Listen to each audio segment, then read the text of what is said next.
Hello and welcome everybody. I am Dr. Asabri Sawant, Senior Sub-Editor at Elets Technomedia, India's leading and largest B2B multimedia platform.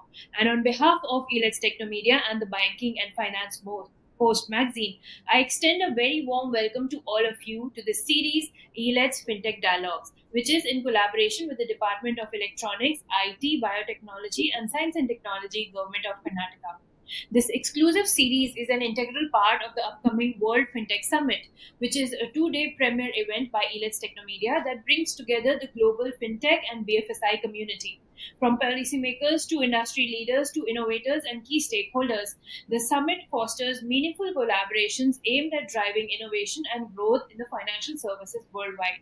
We are honored to have the Department of Electronics, IT, Biotechnology, and Science and Technology, Government of Karnataka as our host state partner, alongside the Karnataka Digital Economy Mission as our strategic partner for the World FinTech Summit. This series, the Elets FinTech Dialogues, celebrates trailblazing leaders and innovators whose fintech driven initiatives are transforming lives and industries.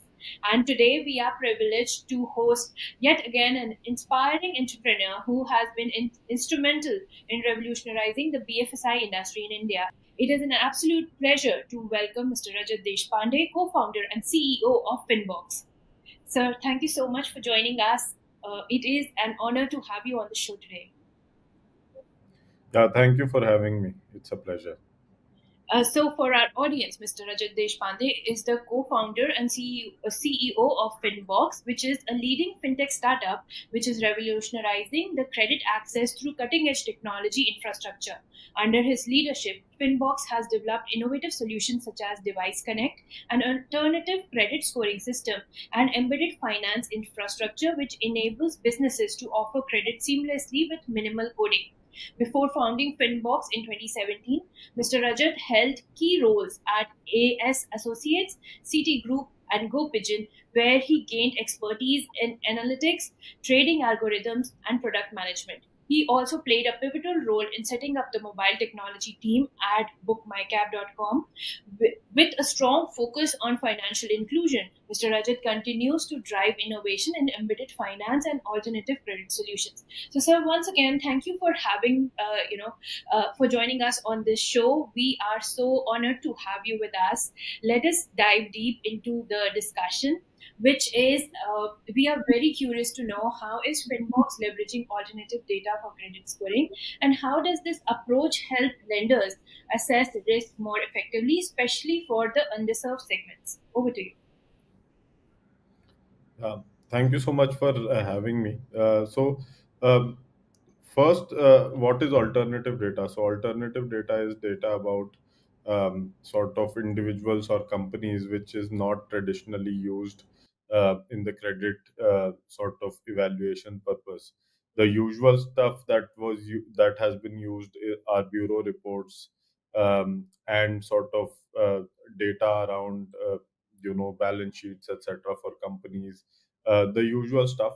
And alternative data essentially adds on to this kind of data, and not everybody, for example, will have a bureau footprint in case of individuals, or not each business will, a small MSME borrower will, if they don't even have like an individual's bureau footprint and they never borrowed money as a company, they don't have any credit records, right? So this is where the alternative data piece comes in.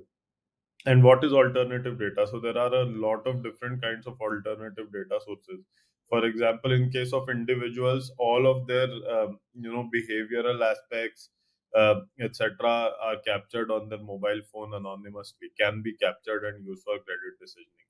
So what kind of you know what kind of non personal transactions that they are being recorded in SMSs in the mobile phone, if they're using any gambling type apps, etc., all of these footprints uh, make them become very very interesting on the individual's case.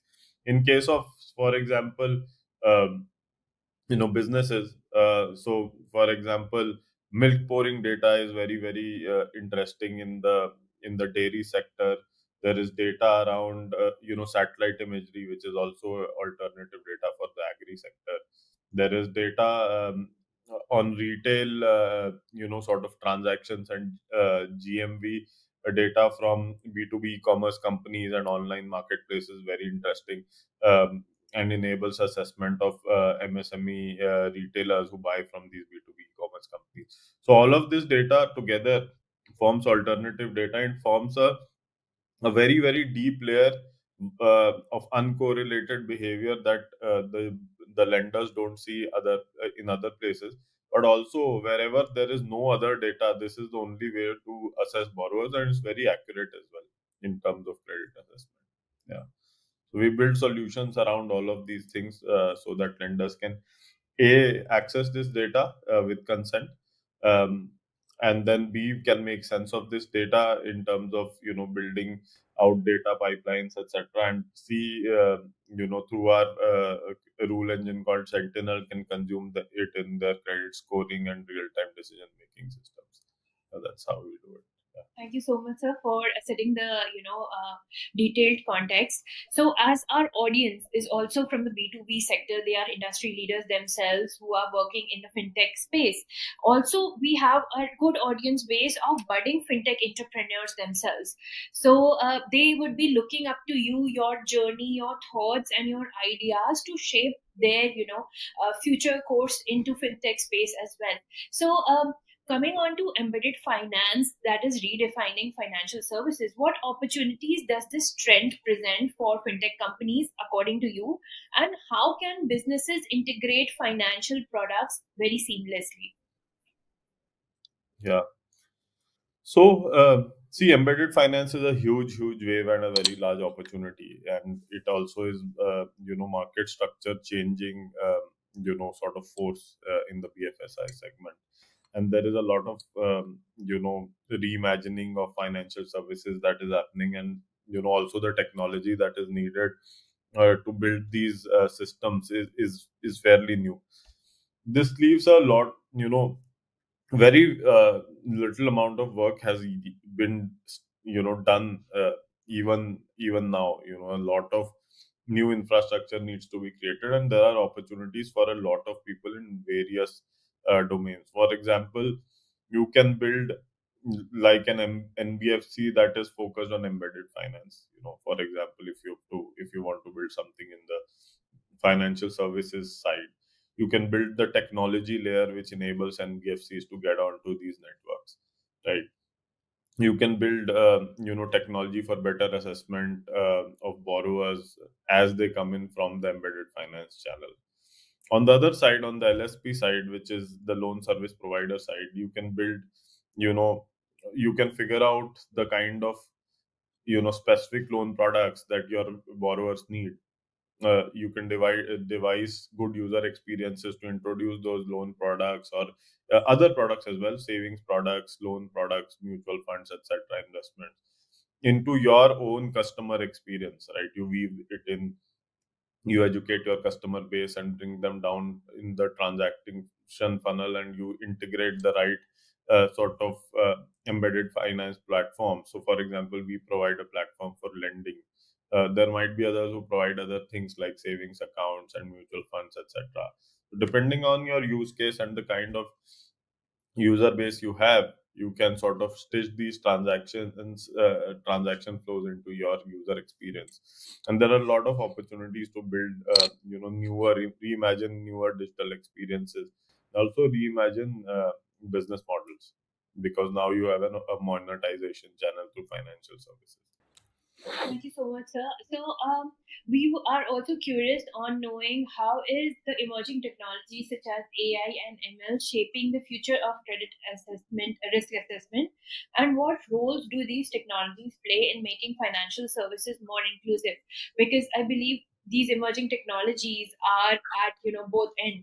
They are at the industries end as well, being utilized very rapidly, and also at consumers end also being utilized very rapidly. So how are these shaping up the market trends? See, yeah, that's an interesting question. And AI ML is, it has, ML has already always been there. I think what has changed is now AI, you have large language models as well available, and there are it is affecting various parts of the value chain differently, right? So if I have to be super specific around, you know, basically credit assessment.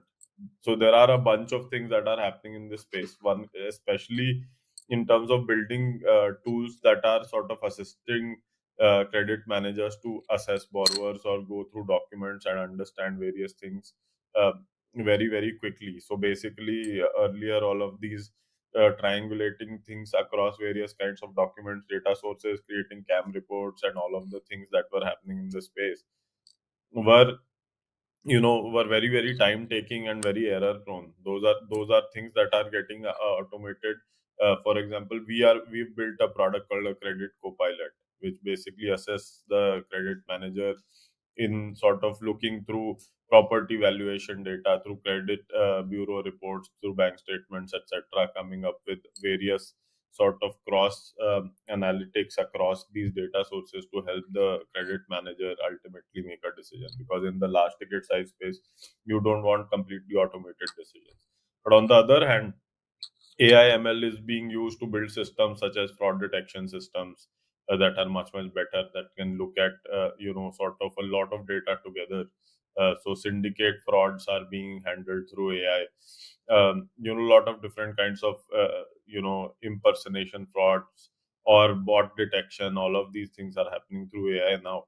So basically, it is affecting the entire value chain. Now, on the other side, it is also enabling creation of various different kinds of user experiences. So you are creating more effective chatbots,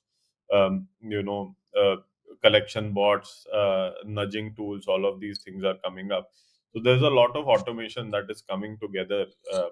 The only thing is to make sure to build systems that are correct. So everybody knows that LLMs hallucinate a lot, and they can give you incorrect answers that seem correct. So the building out a system that is 80% 90% correct is also not difficult in today's day and age. But financial services is a regulated area, and also it affects very deeply borrowers lives.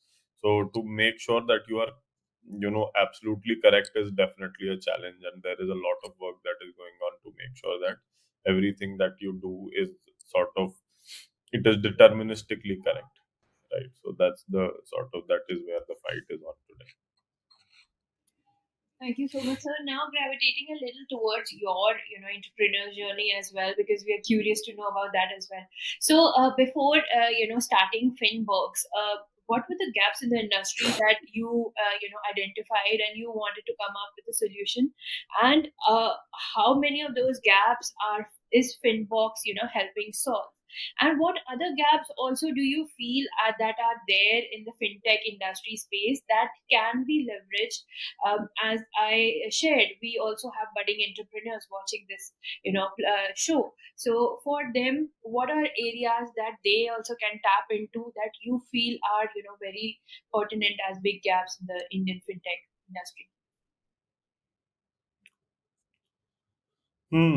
That's an interesting question. See, the gap. So the gap that we picked up was that digital onboarding and digital credit assessment was broken, right? And I think that is where we started, and then we started, move towards building entire platforms. So from APIs to platforms, um, for large enterprises to sort of digitize and digitally transform their businesses. That is where we are at, and we have incrementally discovered this area by sort of staying put and sort of consistently sort of working on and innovating.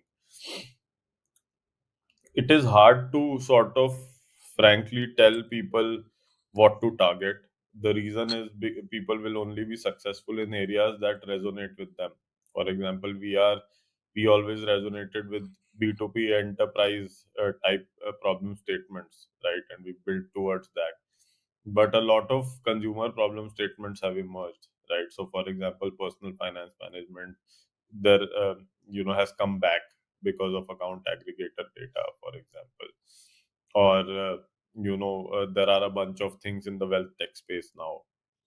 There are loan products that have come in because of mutual fund penetration has increased, like loan against mutual fund. So there's a bunch, there is infinite possibility right now, because a lot of our infrastructure is still not modernized, and a lot of innovation is needed to cater to the next sort of billion Indians, because the kind of credit products or savings product or investment products that work for the top, say, 200 million of people, that do not work for the rest of the people, right? So to innovate on the form factor, delivery, service delivery, monetization, pricing of these things, etc., as well on the consumer side.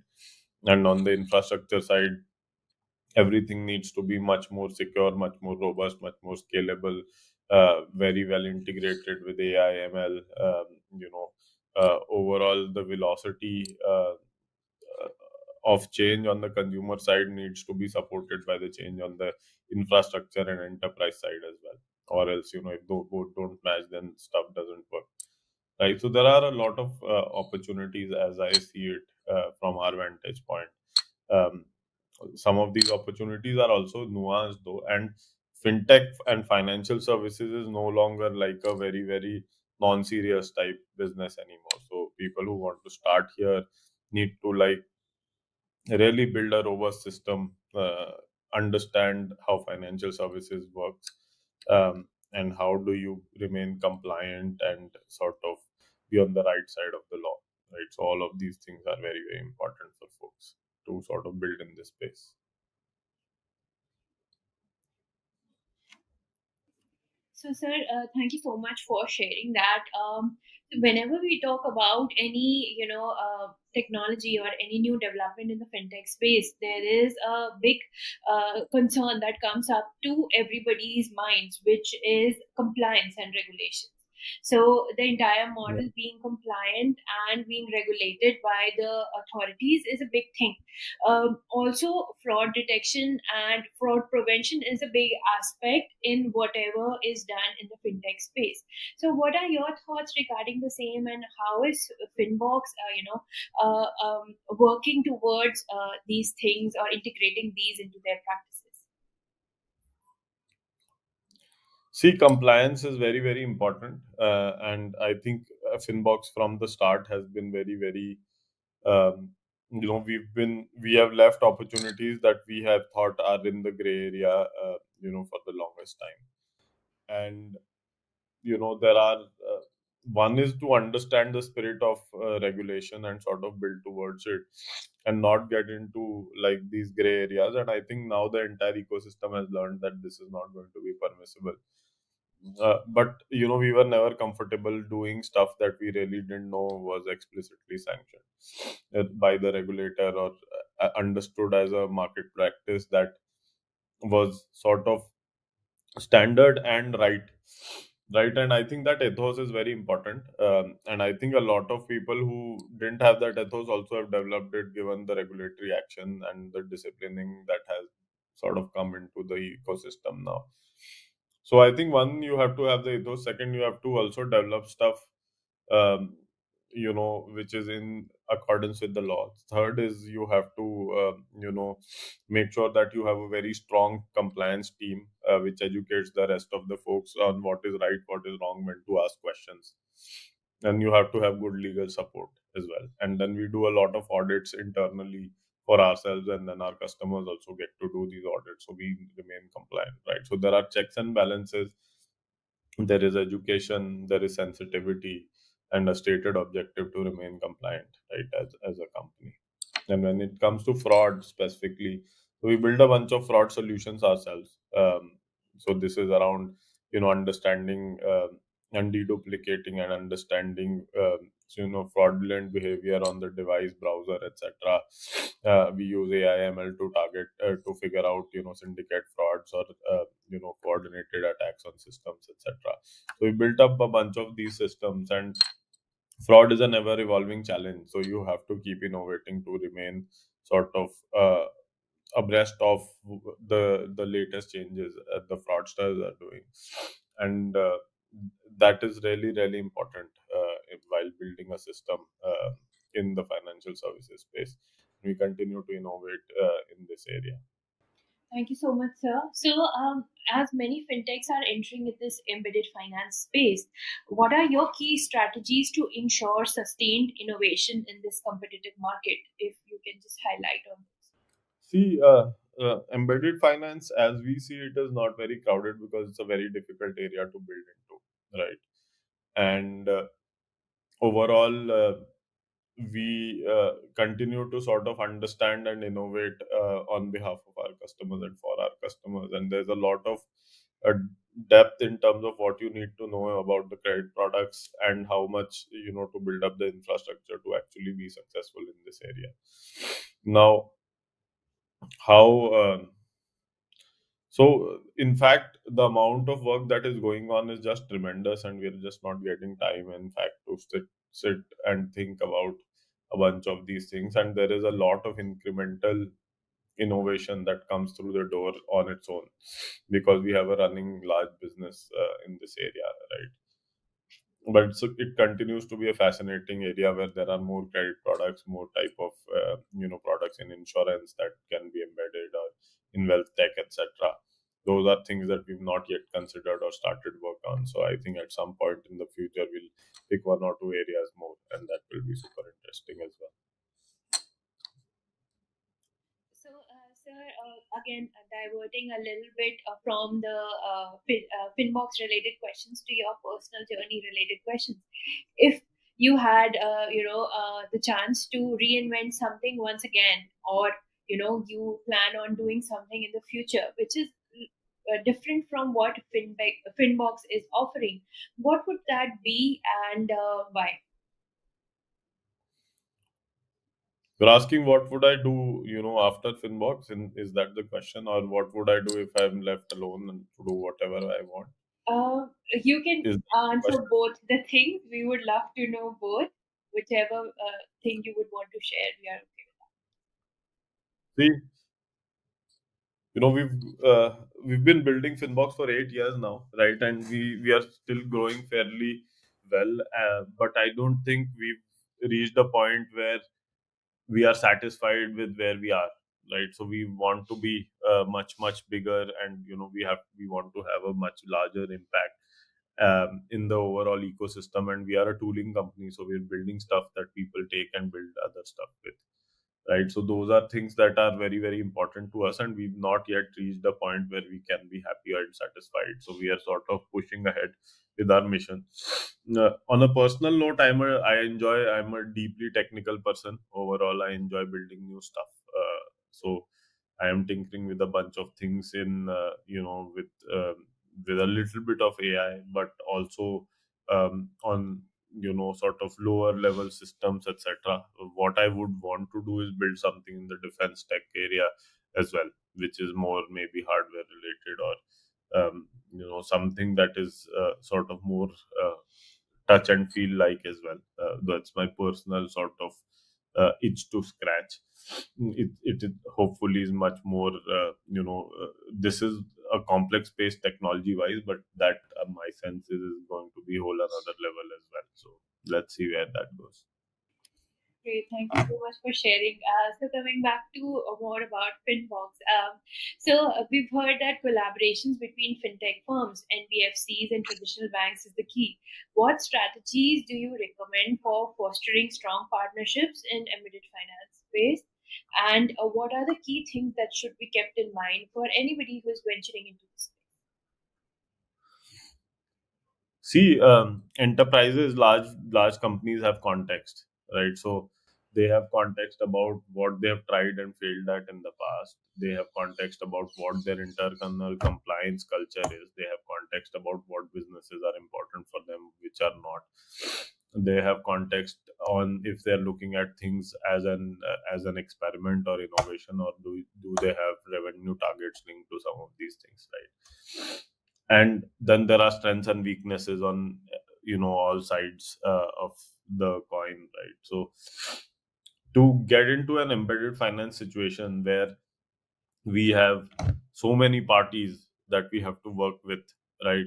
We have to make sure that everybody is aligned in terms of what needs to be achieved, and it is as important for everybody involved. involved. So, right, the LSP, the lender, or financial services provider, and the platform, etc., and the infrastructure provider like us has um, a deep understanding of the motivations and the scale expected and the amount of work that each party is going to put into bring success.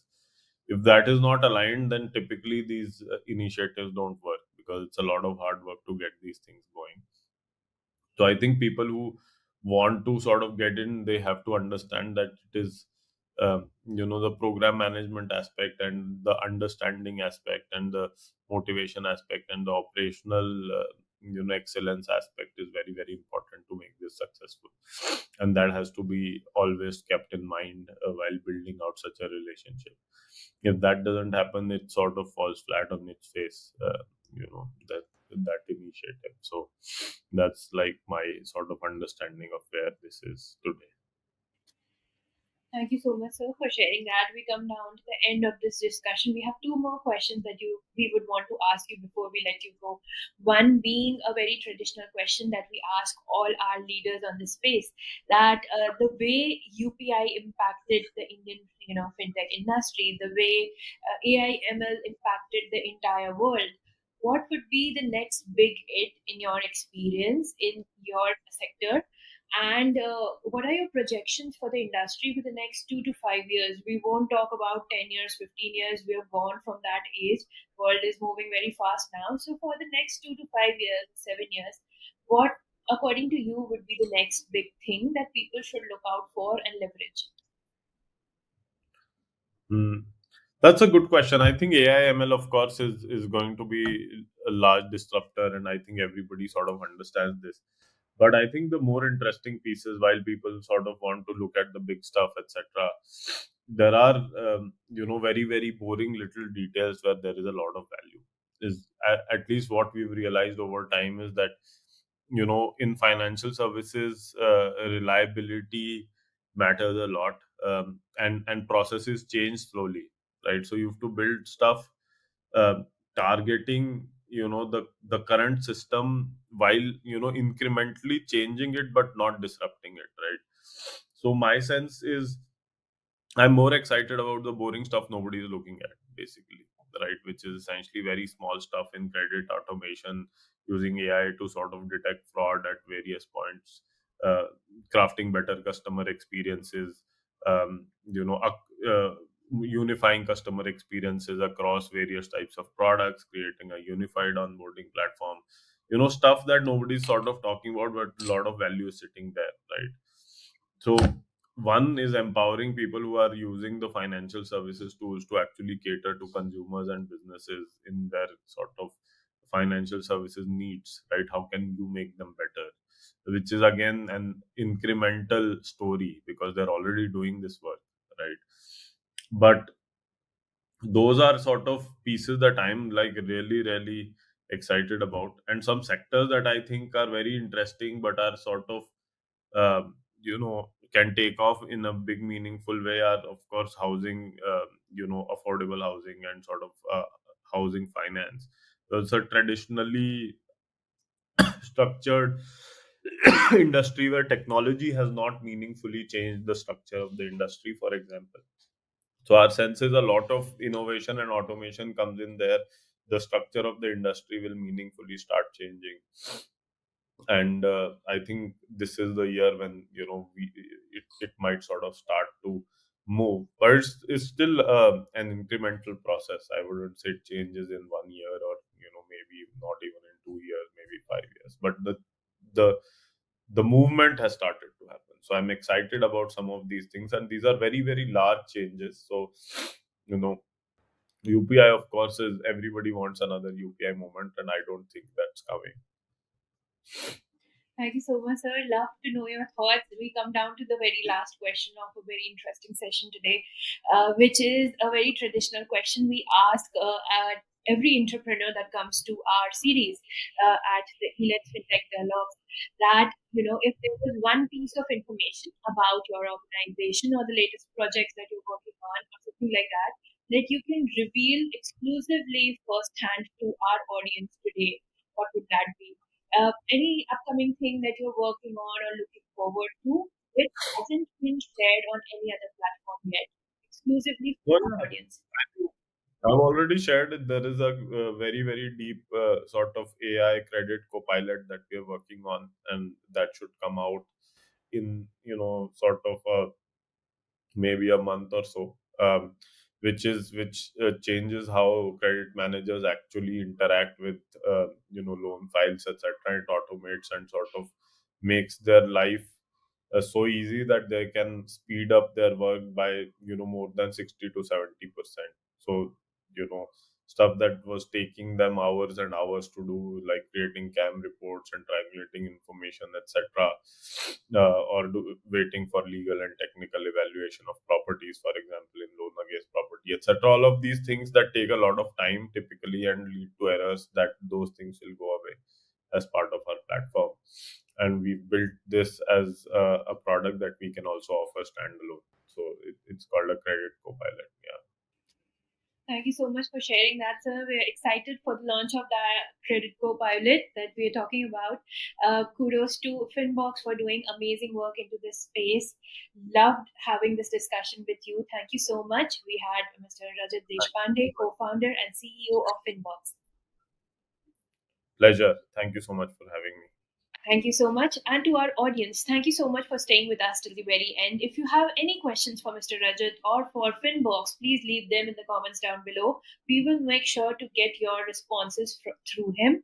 Also, if you have any suggestions for the amazing work the organizations are doing in this landscape, any specific entrepreneurs that you would want to have on our next episode, leave those suggestions also in the comments down below. We will make sure to connect with them and have them with us for the next episode. With that, we will part today. Stay informed on the latest financial technologies. Bye bye. Thank you.